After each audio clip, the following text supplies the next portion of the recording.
大家好，欢迎收看扣码电竞。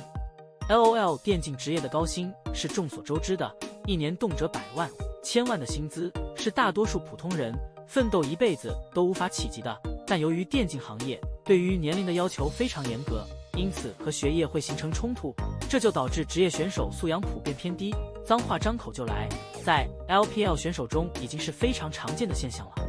像已经退役的麻辣香锅、暂时休赛的您，都是低素质选手的代表人物，在直播中说脏话已经成了日常事。刚刚拿下德杯冠军的 Beam 最近也有点飘，说话也开始带脏话了。不过这些口嗨倒也不至于被指责，毕竟像咱们普通玩家在打游戏的时候，也时不时会口嗨上几句。而素质更低一些的事件其实也不少，小虎、Knight 双双打胎，幻风约会女粉丝， Leaf 选手嫖娼， BO 打假赛，这些事件比起日常说点脏话要恶劣很多。这些职业选手的过往经历也成为了职业生涯的黑历史。选手个人素养问题，其实 LPL 官方要承担一定责任。因此除了俱乐部之外， LPL 很少会对选手进行引导教育，因此才导致选手的素质参差不齐。而 LCK 这方面就做得比较好。S12 赛季 Clade 选手被爆出骚扰事件被禁赛之后，在最近一段时间的休赛期， LCK 官方举办了素养教育，对注册选手和教练组一共100多人进行了教育。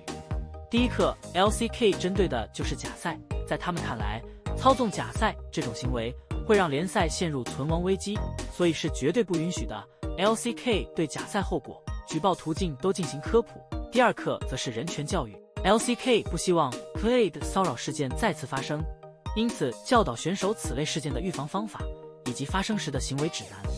第三课是合同问题，为了避免被阴阳合同套路， LCK 官方喊话，选手在签署合同时要征求父母、朋友或者专业人士的帮助，并且将特殊协议内容记录下来。未成年人必须经过法定代理人签署，这一点对选手真的很重要。如果 LPL 也教导过，估计 Jackaloff 就不会被 RNG 坑了。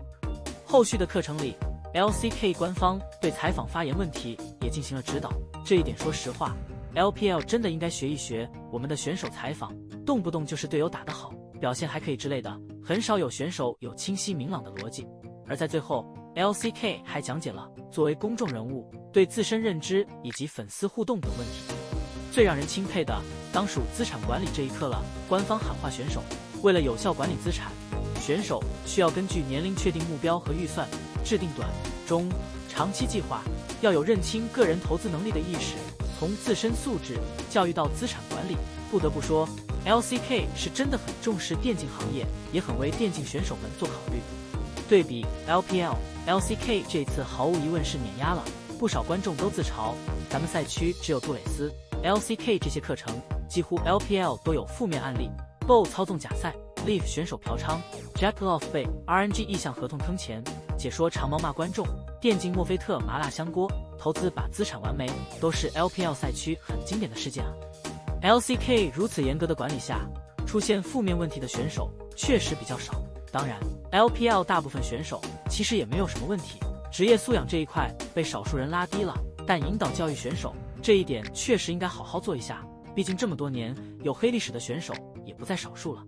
不仅是选手素质的问题，除此之外 LPL 的问题向来都存在，因为产业化时间短，人才储备、管理体系等都不算成熟，商业化探索、资本结构的合理模式都在摸索之中。对于联盟、战队和产业内公司更长周期的规划投入是否有效，其方式方法都有待进一步验证。用户群扩大后，细分需求也缺乏更精细化的体系工作支持，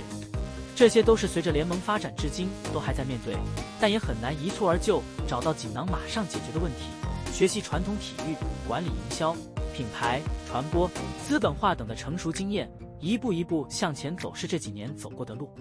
一个良好的行业，其生态肯定是积极的、健康的。LPL 现在正朝着这个状态努力而去，在整体生态和运营乃至投入力度与其他赛区相比各有特点，且 LPL 还有相当幅度的上升空间和成长优势。